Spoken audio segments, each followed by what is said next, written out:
मैं हाल ही में honourable supreme court के सब कास्ट कैटेगराइजेशन के जजमेंट के बारे में आप लोगों को बताना चाहूंगा, जिसके संबंध में आदरणीय बहन कुमारी मायावती जी ने भी प्रेस कॉन्फ्रेंस कर हम सबको आगाह करने का काम किया है। साथियों, इस जजमेंट के तहत अब राज्य की सरकारें SC/ST के अंतर्गत आने वाले अपनी मर्जी से अपने राजनीतिक लाभ के लिए अपनी मर्जी से किसी भी SC/ST जाति को आरक्षण का लाभ दे सकती है और अपनी ही मर्जी से छीन भी सकती है, यह कहकर कि ये जाति के लोग पैसे से संपन्न हो चुके हैं तो इनको आरक्षण की जरूरत नहीं।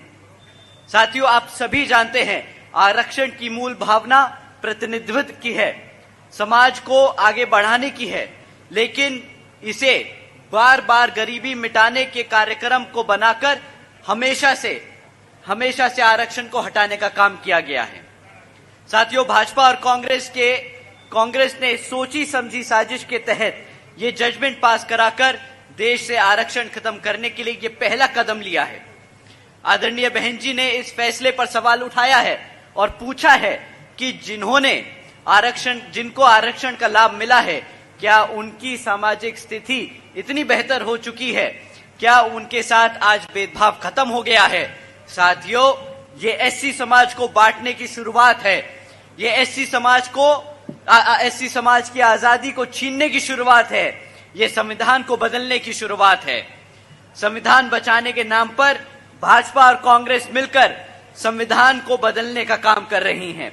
आदरणीय बहन जी ने कहा है कि अगर यहां भाजपा की NDA और कांग्रेस की इंडिया अलायंस वाली पार्टियां, जिसमें सपा, आम आदमी पार्टी जैसी लोग पार्टियां शामिल हैं, ये सब अगर चाहें, अगर ये सब में सब